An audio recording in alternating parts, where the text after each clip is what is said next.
Yeremia pasal 13 ayat 1-11. Ikat pinggang yang menjadi lapuk.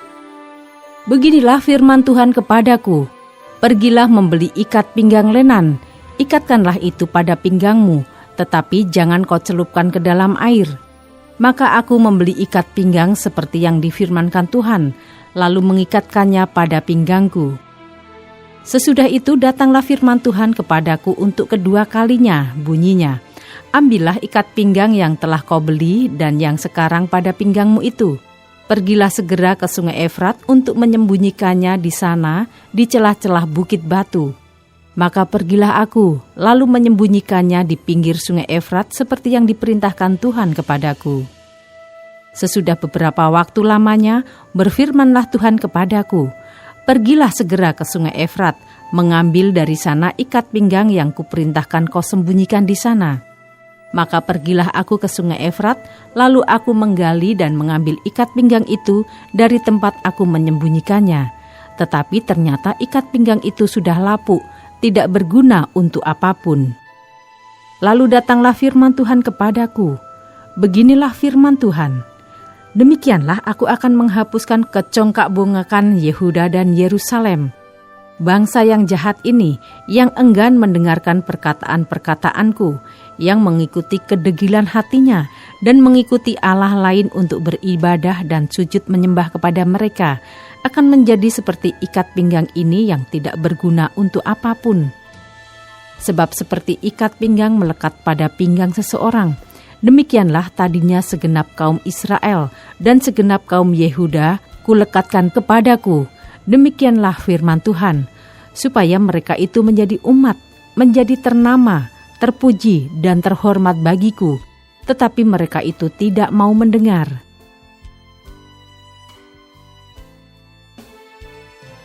Ayat 12-14, buyung anggur yang dipecahkan. Katakanlah kepada mereka firman ini, beginilah firman Tuhan Allah Israel. Setiap buyung harus dipenuhi dengan anggur. Dan jika mereka berkata kepadamu, masakan kami tidak tahu betul bahwa setiap buyung harus dipenuhi dengan anggur? Maka katakanlah kepada mereka, beginilah firman Tuhan, sesungguhnya seluruh penduduk negeri ini akan kupenuhi dengan kemabukan. Para raja yang duduk di atas tahta Daud, para imam, para nabi dan seluruh penduduk Yerusalem. Aku akan membantingkan seorang kepada yang lain sampai mereka hancur, bapa-bapa dengan anak-anaknya. Demikianlah firman Tuhan. Aku akan membinasakan mereka tanpa belas kasihan, tanpa merasa sayang dan tanpa ampun.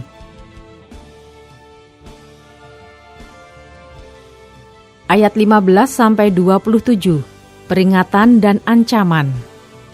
Dengarlah, pasanglah telingamu, janganlah kamu tinggi hati, sebab Tuhan telah berfirman, permuliakanlah Tuhan Allahmu, sebelum Ia membuat hari menjadi gelap, sebelum kakimu tersandung di atas bukit-bukit yang diliputi senja, sementara kamu menanti-nantikan terang, tetapi Ia menjadikan hari kelam pekat dan mengubahnya menjadi gelap gulita.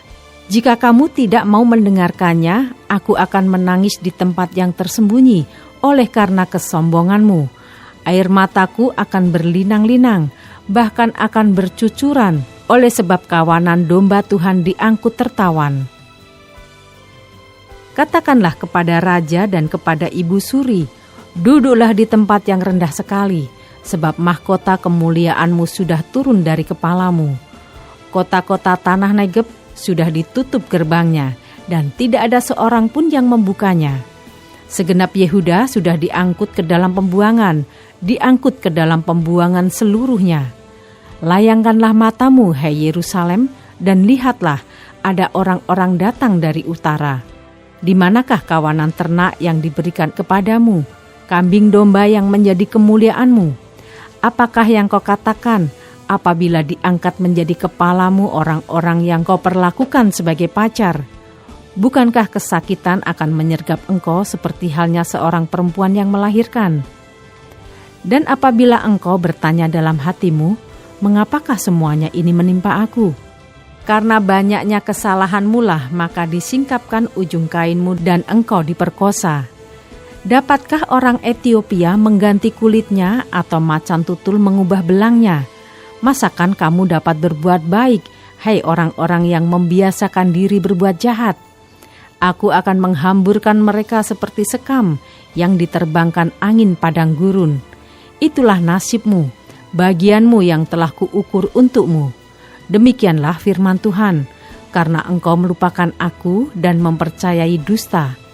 Aku pun juga akan mengangkat ujung kainmu sampai kepada mukamu, sehingga kelihatan auratmu. Jinahmu dan ringkikmu, persundalanmu yang mesum di atas bukit-bukit dan di padang-padang, aku sudah melihat perbuatanmu yang keji itu. Celakalah engkau, hei Yerusalem, berapa lama lagi hingga engkau menjadi tahir?